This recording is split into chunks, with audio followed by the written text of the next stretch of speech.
Break के बाद स्वागत है आप सभी का और इसी के साथ ही एक बार फिर से नजर डाल लेते हैं आज की सुर्खियों पर।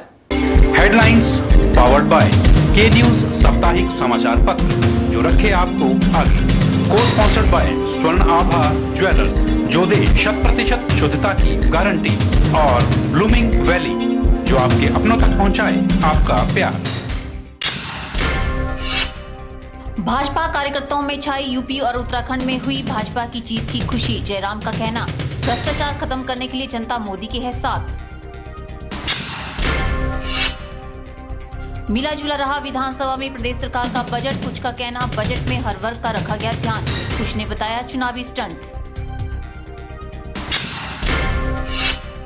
करसोग के धर्मदास ने डीसी को सौंपा ज्ञापन। पुलिस द्वारा उचित कार्रवाई करने की लगाई गुहार। परिवार वालों को लता देवी की हत्या की है आशंका। और नालागढ़ में शातिर भूमाफिया ने निकाला 118 का तोड़। गैर कृषक भूमि का कृषि भूमि के साथ किया तबादला। आरटीआई की रिपोर्ट ने किया खुलासा। पपरोला के समीप स्थित खंबागार मोनेस्ट्री टाशीचोंग के 8वें गुरु 75 वर्षीय क्याबजे डोरचोंग रिपोंचे का ताइवान में निधन हो गया है। दिवंगत रिपोंचे की पार्थिव देह को टाशाचोंग पहुंचाया गया। 49 दिनों तक ताबूत में बौद्ध धर्म गुरु की देह बंद रहेगी, जिसके बाद उनका अंतिम संस्कार किया जाएगा। धार्मिक गुरु के पार्थिव शरीर को ताइवान से दिल्ली व दिल्ली से गग्गल तक विमान द्वारा लाया गया। फिर वहां से टाशीचोंग के लिए एक टेम्पो में लाया गया। धार्मिक गुरु के अंतिम दर्शनों के लिए दूर दूर से बौद्ध धर्म के अनुयायी आ रहे हैं। मठ के सचिव येशी चोग्याल ने बताया कि हमारे धार्मिक गुरु को ताइवान से 8वें खामटूर रिपोंचे छोटी उम्र में 1968 में टाशीचोंग लेकर आए थे। तब से वह टाशीचोंग में मठ बनाकर रहने लगे। उन्होंने एक और मठ का निर्माण गोपालपुर में भी करवाया तथा बौद्ध धर्म का प्रचार प्रसार करने लगे। धीरे धीरे मठ में लामाओं की संख्या बढ़ने लगी। उन्होंने बताया कि 75 वर्षीय 8वें धार्मिक गुरु क्याबजे दोरजेग रिनपोंचे पिछले कुछ समय से कोलोन इंटेस्टाइन कैंसर से पीड़ित थे तथा अपना इलाज करवाने के लिए ताइवान गए, जहां 16 फरवरी को उनका निधन हो गया। उन्होंने बताया कि एक तपस्वी होने के कारण आज भी गुरु का शरीर गर्म है, जो धीरे धीरे ठंडा होगा। उन्होंने बताया कि 22 दिन बीत जाने पर भी उनके शरीर में कोई दुर्गंध नहीं है, बल्कि उनके शरीर से हल्की हल्की खुशबू आ रही है। उन्होंने बताया कि उनके शरीर को मठ में 49 दिन की पूजा के लिए रखा जाएगा। उसके बाद उनके शरीर का जलाकर अंतिम संस्कार किया जाएगा। उन्होंने बताया कि उनकी जगह पर 9वें गुरु धार्मिक गुरु क्याबजे दोरजेग रिनपोंचे लेंगे, जो अभी 8वें गुरु की पूजा में व्यस्त है। दोरजोंग गुरुजी जो है ना, आज उस दोरजोंग के लाइन लीनेज में ये 8वें गुरुजी है, दोरजोंग रिनपोंचे है ना। जब वो छोटा था तो प्रीवियस खमटूर रिनपोंचे 8वें अवतार खमटूर रिनपोंचे ने दोरजोंग गुरुजी और छोजा रिनपोंचे को दोनों तिब्बत से साथ लेके ना यहाँ टाशीचोंग में बसेरा यहाँ बसाया था और यहाँ मंदिर भी बनाया। ठीक है, अभी जो खमटूर रिनपोंचे है वो 9वीं है। प्रीवियस खमटूर रिनपोंचे 1980 में गुजर गया है ना, उसका अवतार यहाँ अभी 9वीं खमटूर रिनपोंचे है, हेड ऑफ द लामा टाशीचोंग का। अभी जो पूजा चल रहा है वो दोरजोंग गुरुजी, जो अभी लगभग 75 years old. He is 75 years old and he has a monastery also in Gopalpur. Guruji Taiwan में 16 फरवरी को है ना उनका निर्वाणा हुआ था, यानी क्लिनिकली डेथ वहाँ ताइवान में हुआ था। उसके बाद पूरे 2 हफ्ते उनका बॉडी में वार्मथ है, कोई स्मेल नहीं है और जो बॉडी के साइड और कमरा सब में थोड़ा खुशबू जैसा आ रहा है। Like 14 days there is nothing. हमारा जो बुद्धिस्ट के हिसाब से उसको थुकदम में रहना बोल रहा है, क्योंकि क्लिनिकल डेथ होने के बाद भी उनका जो सोल है उनके बॉडी में ही बैठता है मेडिटेशन की पोस्ट में। उस टाइम पे कोई बॉडी को छूता नहीं है और बॉडी वार्म पूरा रहता है ना। आफ्टर 14 days देन वन हमें पता लगे कि थोड़ा बॉडी ठंडा जैसा हो रहा है, तो इसका मतलब होता है कि वो थुकदम से बाहर आना। फिर उसी के बाद फिर हम नेक्स्ट प्रोसीजर जो है ना पूजा वगैरह पूरा का फिर प्रोसेस शुरू करते हैं। यूजुअली हमारे यहाँ पूजा 49 days की होता है। आफ्टर 49 days देन हमारा क्रिमेशन सेरेमनी फिर होगा। मठ के सचिव येशी चोग्याल ने बताया कि पार्थिव शरीर बिना किसी औषधीय लेप के 49 दिन तक परिरक्षित रखा जाता है तथा अनुयायी इसकी पूजा करते रहते हैं। यह सब गुरु की आध्यात्मिक शक्ति के कारण संभव होता है तथा इनके शरीर में तपस रहती है। के चैनल के लिए बैजनाथ से कमल गुप्ता की रिपोर्ट। सोलन के सूर्य विहार के समीप मकान की नींव के कार्य में लगे 2 मजदूर एकाएक मलबा गिरने से मलबे के नीचे दब गए, जिस कारण दोनों की मौत हो गई। जानकारी के अनुसार एक मजदूर उत्तराखंड व दूसरा नेपाल का रहने वाला बताया जा रहा है। यह घटना शनिवार दोपहर को हुई। प्राप्त जानकारी के अनुसार सूर्य विहार के पास कुछ मजदूर एक मकान की नींव के कार्य में जुटे हुए थे। दोपहर को हुई बारिश के बाद ऊपर से एकाएक मलबा नीचे आ गिरा और 2 मजदूर मलबे में दब गए। मलबे में मजदूरों के दबे हुए होने की सूचना अग्निशमन विभाग व पुलिस को दी गई। सूचना मिलते ही अग्निशमन विभाग का दल मौके पर पहुंचा और बचाव कार्य में जुट गया। प्रशासन के अधिकारी व पुलिस भी मौके पर मौजूद रही। कुछ देर बाद एक मजदूर को रेस्क्यू कर निकाल लिया गया व दूसरे को निकाले जाने का कार्य जारी था, लेकिन दोनों की ही मौत हो गई। मरने वाले मजदूरों में एक उत्तराखंड व दूसरा नेपाल का रहने वाला था। ब्यूरो रिपोर्ट के चैनल सोलन। नालागढ़ में हिमाचल सरकार द्वारा बनाए गए नियम 118 को ताक पर रखकर गैर कृषक भूमि को कृषि भूमि में तब्दील करने का मामला सामने आया है। जानकारी के अनुसार नगर परिषद के अंतर्गत आने वाली गैर कृषक भूमि का तबादला ग्राम पंचायत किरपाल के कृषक भूमि के साथ कर दिया गया, जो कि हिमाचल सरकार द्वारा बनाए गए नियम 118 के साथ अनदेखी कर गैर कृषक को कृषक बनाया गया है। इस मामले का खुलासा आरटीआई कार्यकर्ता योगेश शर्मा द्वारा किया गया। शिकायतकर्ता योगेश ने जानकारी देते हुए बताया कि नालागढ़ तहसीलदार कार्यालय में कुछ रसूखदार लोगों और प्रॉपर्टी डीलरों व नालागढ़ में तैनात अधिकारियों की मिलीभगत से ऐसे गैर कानूनी कार्य को अमली जामा पहनाया जाता है, जिससे हिमाचल प्रदेश सरकार को राजस्व का नुकसान होता है। इसके साथ ही गैर कृषक व्यक्तियों को गैर कानूनी तरीके से कृषक बनाकर हिमाचल में भी कहीं पर भी कृषक भूमि की खरीद करवा सकता है। उन्होंने प्रशासन पर आरोप लगाते हुए कहा कि उन्हें अंदेशा है कि कुछ अधिकारियों द्वारा लाभ देकर इसे अंजाम दिया गया है, जिसकी शिकायत लिखित रूप में एसडीएम नालागढ़ को दे दी गई है। मेरी जानकारी में ये मामला नहीं है। अगर मैं चाहूँगा कि इस संबंध में जो भी आपके पास सूचना जानकारी है वो इन राइटिंग मुझे कन्वे करें। I will look into the matter. निश्चित रूप से पाई जा रही है। प्राइमा फेसी जो आप सूचना दे रहे हो, इसके आधार पर प्राइमा फेसी जो है 118 की उल्लंघना पाई समझ में आ रही है। वहीं तहसीलदार नालागढ़ देवराज भाटिया ने बताया कि इस तरह की उनके पास कोई भी लिखित शिकायत नहीं आई है। उन्होंने कहा कि सरकार द्वारा ऐसा कोई नियम नहीं बनाया गया है जिसके तहत गैर कृषक भूमि का तबादला कृषक भूमि के साथ हो सके। अगर ऐसा कोई मामला है तो वह हिमाचल प्रदेश सरकार द्वारा बनाए गए नियम 118 की उल्लंघना है। बाहरी लोग नालागढ़ में कृषक बनने की फिराक में हैं।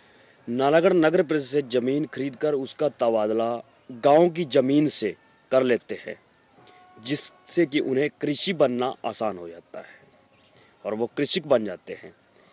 इस तरह बिना 118 की मंजूरी के बाहरी लोग कहीं भी जमीन खरीद सकते हैं और खरीद रहे हैं, तो इसके ऊपर कोई कानून का इतना ज़्यादा प्रभाव कि बाहरी लोग भविष्य में कहीं भी जमीन खरीद सकते हैं। अतः मेरी सरकार से मांग है कि जिन बाहरी व्यक्तियों ने नालागढ़ बद्दी नगर परिषद में अपने व अपने परिवार के नाम पर जमीनें खरीदी है, उनकी जांच करवाई जाए। इस संबंध में हमने एसडीएम नालागढ़ के पास भी शिकायत पत्र दिया हुआ है।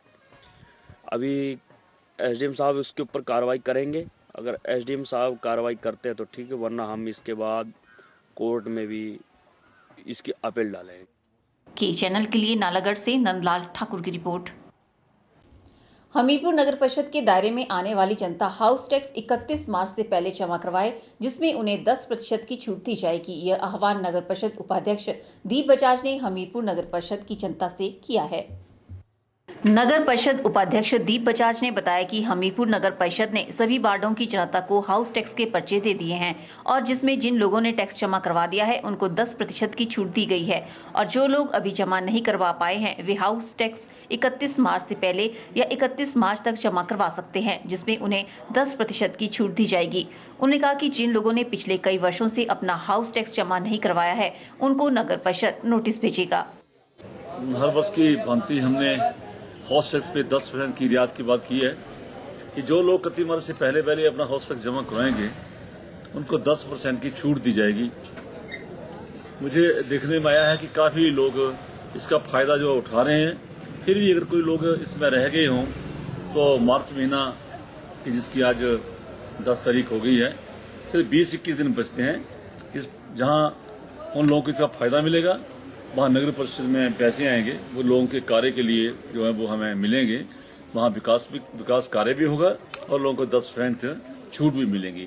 इसलिए मेरी फिर लोगों से वो निवेदन है कि 31 मार्च से पहले अपना हाउस टैक्स पड़ोसियों का सब लोगों को बोल के 31 मार्च तक सारे के सारे पैसे जमा करा दें और इस 10% का फायदा भी उठाएं और विकास के कार्य में हमारा सहयोग दें।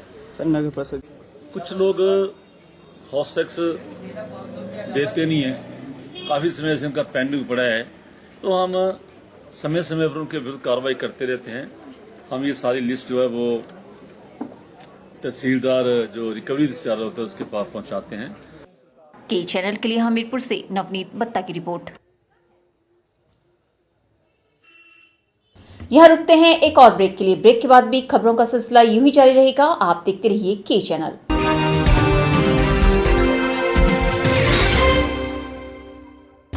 गुप्ता शॉल एम्पोरियम, जहां आप पाएंगे बेहतरीन व उच्च क्वालिटी की शॉल की विस्तृत वैरायटी।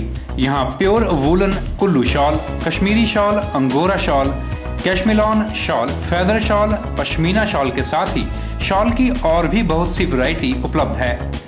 तो देर न कीजिए और आज ही पहुंचे गुप्ता शॉल एम्पोरियम, सब्जी मंडी के साथ नेर चौक, डिस्ट्रिक्ट मंडी। मोबाइल 9459125400। रतन ज्वेलर्स, ज्वेलरी की दुनिया में एक विश्वसनीय नाम। मंडी और सुंदरनगर की तर्ज पर अब नेर चौक में भी रतन ज्वेलर्स लेकर आया है अत्याधुनिक आधुनिक आभूषणों का भंडार। यहाँ पर राशि के असली रतन तसल्ली बख्श मिलते हैं। इसके साथ ही diamond jewellery, gold jewellery hallmark के साथ मिलती है। यहाँ पर आपको मिलते हैं खुद द्वारा तैयार किए गए संपूर्ण गुणवत्ता वाले आभूषण। रतन ज्वेलर्स द्वारा पूरी विश्वसनीयता के साथ बनाए जाते हैं स्थानीय व हिमाचली आभूषण। साथ ही यहाँ ब्रांडेड ज्वेलरी भी उपलब्ध है। आभूषणों से संबंधी अधिक जानकारी और बेहतर खरीदारी के लिए आज ही संपर्क करें। रतन jewellers, near Sabzi Mandi, Ner Chowk. Sachdeva college Mandi, the premier institute for competitive exam preparation since 2000। Crash course starts for JEE Main and advance, NEET, BSc horticulture, BSc agriculture, BSc nursing, NDA, PET. Mandi में सर्वाधिक सिलेक्शन देने वाला संस्थान। Free coaching for polytechnic test. Registration fees only 500। Special offers, discount in fee. Coaching is also available for forthcoming exams. Sachdeva international school, Paddal Mandi, Himachal Pradesh. Admission starts for 2017-18। Sachdeva international school, Chauhata Bazaar, town Mandi. Playway with creche. Admission also starts Prabhudyal Memorial Polytechnic, a unit of Sachdeva College, Mandi.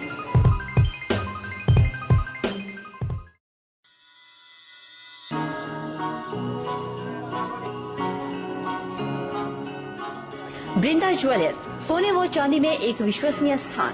यहाँ आपको मिलेंगे 23 carat व hallmark के शुद्ध गहने। Brinda jewellers में आप सोने व चांदी के उच्च गुणवत्ता के आभूषण एक से बढ़कर एक डिजाइन में खरीद सकते हैं, वो भी उचित रेंज में। हमारे यहाँ ग्राहकों का विशेष ख्याल रखा जाता है। बृंदा ज्वेलर्स शोरूम में आपको मिलेंगे फैंसी सेट, कानों के झुमके, बालियां, अंगूठियां, नग, चूड़ियां इत्यादि, वो भी अलग ही अंदाज में।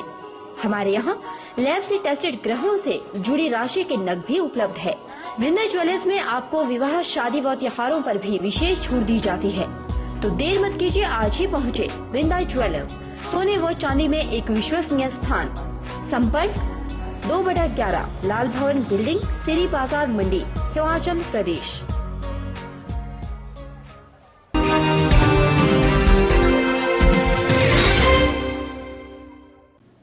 देश भर में होली का त्योहार 13 मार्च को बड़े ही हर्षोल्लास और उत्साह के साथ मनाया जाएगा, लेकिन मंडी में इस पर्व को एक दिन पहले ही मना लिया जाता है। मगर इस बार 12 मार्च को रविवार होने के चलते सारे शिक्षण संस्थान बंद रहेंगे, इसलिए कॉलेज के छात्र छात्राओं द्वारा शनिवार को ही होली का त्योहार मना लिया गया। छात्रों ने एक दूसरे को गुलाल लगाकर आपसी भाईचारे को बढ़ावा दिया। रंगों का त्योहार होली, एक दूसरे को गुलाल लगाकर होली की बधाई देना सभी को भाता है। रंगों के इस त्योहार की शनिवार को छोटी काशी मंडी में खासी धूम देखने को मिली, क्योंकि मंडी में रविवार को होली पर्व मनाया जाएगा। रविवार होने के चलते सारे शिक्षण संस्थान बंद रहेंगे, इसलिए कॉलेज के छात्र छात्राओं द्वारा शनिवार को ही होली का त्योहार मना लिया गया। छात्र छात्राओं ने एक दूसरे को गुलाल लगाकर इस पर्व की बधाई दी। लेकिन कॉलेज के छुट्टी होने की वजह से आज ही कॉलेज में होली मनाई जा रही है। हम सभी को गुलाल लगा के विश कर रहे हैं, हैप्पी होली बोल रहे हैं, और कोई भी नाराज नहीं हो रहा है वैसे तो। और वैसे तो कॉलेज ने अलाउ नहीं किया, लेकिन सब अपने इच्छा से मना रहे हैं आज होली। कल छुट्टी है क्योंकि बोल रहा है उसी को लगा रहे हैं। अगर किसी की कोई डेथ वगैरह हुई है तो उसको लगा रहे होते। हालांकि होली का त्योहार सोमवार को है, लेकिन छोटी काशी के नाम से विख्यात मंडी में इस पर्व को एक दिन पहले मनाने की रिवायत रही है। उसी परंपरा को आगे बढ़ाते हुए मंडी वासियों द्वारा इस पर्व को रविवार वाले दिन हर्षोल्लास के साथ मनाया जाएगा। कैमरा पर्सन युगल के साथ ब्यूरो रिपोर्ट के चैनल मंडी। पिछले 7 वर्षों से होली के उपलक्ष्य पर पंडोह गुरुद्वारा में अमृतसर पंजाब के संत बाबा कश्मीर सिंह भूरी वाले डेरा निर्मल तपोवन द्वारा लंगर का आयोजन किया जा रहा है। इसी कड़ी को आगे बढ़ाते हुए इस वर्ष भी श्रद्धा भाव से पंडोह गुरुद्वारा में 3 दिवसीय लंगर का आयोजन किया गया, जिसे श्रद्धालु श्रद्धा भाव से ग्रहण कर रहे हैं। हर वर्ष की भांति इस वर्ष भी होली के उपलक्ष्य पर पंडोह गुरुद्वारा में 3 दिवसीय लंगर का आयोजन किया जा रहा है। यह लंगर अमृतसर पंजाब के संत बाबा कश्मीर सिंह भूरी वाले डेरा निर्मल तपोवन द्वारा लगाया जाता है। 10 मार्च से शुरू हुआ लंगर 12 मार्च तक जारी रहेगा। यह लंगर सुबह 7 बजे से शाम 7 बजे तक लगाया जाता है। वहीं प्रधान परमजीत सिंह ने बताया कि पिछले 7 वर्षों से होली के उपलक्ष्य पर इस लंगर का आयोजन किया जा रहा है। उन्होंने बताया कि होला मोहल्ले के लिए पंजाब से मणिकर्ण के लिए लोग आते जाते हैं, जिनके लिए खासकर ये लंगर लगाया जाता है। वाहिगुरू जी का खालसा, वाहिगुरू जी की फतेह। परम सत्कार जो गुरु रूप साध संघ जी, ਅਸੀਂ ਪੰਜਾਬ ਤੋਂ ਅੰਮ੍ਰਿਤਸਰ ਜ਼ਿਲ੍ਹੇ ਤੋਂ ਗੁਰਦੁਆਰਾ ਪਨੋਹ ਡੈਮ ਹਿਮਾਚਲ ਪ੍ਰਦੇਸ਼ ਵਿੱਚ ਹਰ ਸਾਲ ਇੱਥੇ ਹੋਲੇ ਮਹੱਲੇ ਦੇ ਸੰਬੰਧ ਵਿੱਚ 3 ਦਿਨ ਗੁਰੂ का ਲੰਗਰ ਅਟੁੱਟ ਚੱਲਦਾ ਹੈ। ਇਸ ਸਾਲ ਵੀ 10, 11, 12 ਤਰੀਕ ਨੂੰ ਗੁਰੂ ਮਹਾਰਾਜ ਦਾ ਲੰਗਰ ਚੱਲ ਰਿਹਾ ਹੈ, ਜਿਸ ਵਿੱਚ ਅਨੇਕਾਂ ਪ੍ਰਕਾਰ ਦੇ ਮਠਿਆਈਆਂ ਦੇ ਪ੍ਰਸ਼ਾਦ, ਵੰਨ ਸੁਵੰਨੇ ਪਦਾਰਥ ਬਣਾਏ ਜਾਂਦੇ ਹਨ। ਪਨੀਰ ਦੀ ਭੁੱਜੀ, ਮਟਰ ਪਨੀਰ, ਮਠਿਆਈਆਂ, ਪੂੜੀ, ਹਲਵਾ, ਦੇਸੀ ਘਿਓ ਦਾ ਅਤੇ ਗੁਲਾਬ ਜਾਮਨੂੰ, ਸਮੋਸੇ ਅਤੇ ਨਾਨਾ ਪ੍ਰਕਾਰ ਦੇ ਪਦਾਰਥ ਇੱਥੇ ਵੰਡਾਏ ਜਾਂਦੇ ਹਨ। ਸੋ ਸਮੂਹ ਸੰਗਤਾਂ ਨੂੰ ਬੇਨਤੀ ਕੀਤੀ ਜਾਂਦੀ ਹੈ ਕਿ ਹਰ ਸਾਲ ਹੋਮਾ ਮਾ ਕੇ ਗੁਰਦੁਆਰਾ ਪਨੋਹ ਡੈਮ ਵਿਖੇ ਦਰਸ਼ਨ ਦਿਆ ਕਰੋ ਔਰ ਗੁਰੂ ਮਹਾਰਾਜ ਦੀਆਂ ਖੁਸ਼ੀਆਂ ਮਾਣਿਆ ਕਰੋ। वाहिगुरू जी का खालसा, वाहिगुरू जी की फतेह। वहीं श्रद्धालु भी बड़े चाव से लंगर में बंट रहे भोजन को प्रसाद के रूप में ग्रहण कर रहे हैं। के चैनल के लिए पंडोह से देशराज ठाकुर की रिपोर्ट। प्रदेश में 3 दिनों से हो रही बारिश ने ठंड का प्रकोप बढ़ा दिया है। ठंड इतनी बढ़ चुकी है कि लोगों को अब आग का सहारा लेना पड़ रहा है, जबकि मार्च माह में लोग गर्म कपड़ों को अलविदा कह चुके होते थे, लेकिन यह बारिश किसानों के लिए वरदान बनकर आई है। बीते 3 दिनों से मौसम ने करवट बदल दी है। प्रदेश में लगातार हो रही हल्की बारिश और ऊंचाई वाले क्षेत्रों में बर्फ गिरने से तापमान में कमी आ गई है। मार्च महीने में मौसम में इस तरह के बदलाव से बच्चों और बुजुर्गों को ठंड की वजह से परेशानियां होने की संभावना भी बनी हुई है, लेकिन फसलों के लिए अब बारिश का होना किसान भाइयों के लिए राहत लेकर आया है। बर्फबारी के बाद चल रही शीतलहर के कारण प्रदेश में कड़ाके की ठंड हो गई है। कड़कड़ाती ठंड ने पूरे प्रदेश को जाम करके रख दिया है, जबकि मार्च माह में बर्फबारी होना और तापमान में इतनी गिरावट आना आश्चर्य की बात है, लेकिन फसलों के लिए अब बारिश का होना किसान भाइयों के लिए राहत लेकर आया है। मौसम बहुत बढ़िया है। जहाँ तक ये इस महीने बरसात की बात है, बहुत कम बरसात इस महीने हुआ करती थी और वो बर्फबारी भी कम पड़ती थी, लेकिन इस बार अलग तरह से मौसम में करवट बदली है, जो किसानों के लिए, फसलों के लिए और सेब की पौध के लिए बहुत ही उपयोगी है। और लोग भी ऐसा एंजॉय कर रहे हैं, ऐसा नहीं है, लेकिन थोड़ी बहुत ठंड लौटी है। मौसम बहुत बढ़िया है। तो जिस तरह से कहा जा रहा है, मौसम जो है आज तो बरसात रहेगी, लेकिन कल से मौसम साफ होगा और लोग होली का पूरा आनंद उठा सकेंगे। वहीं मौसम विभाग द्वारा जारी सूचना के अनुसार रंगों के त्योहार होली पर पूरे प्रदेश में मौसम साफ रहेगा। मौसम विज्ञान केंद्र शिमला ने 13 से 16 मार्च तक प्रदेश में मौसम साफ रहने की संभावना जताई है। रविवार तक प्रदेश के अधिकांश क्षेत्रों में बारिश होने का पूर्वानुमान है। कैमरा पर्सन युगल के साथ ब्यूरो रिपोर्ट के चैनल मंडी। आज के बुलेटिन में फिलहाल इतना ही। सपना ठाकुर को दीजिए इजाजत। नमस्कार।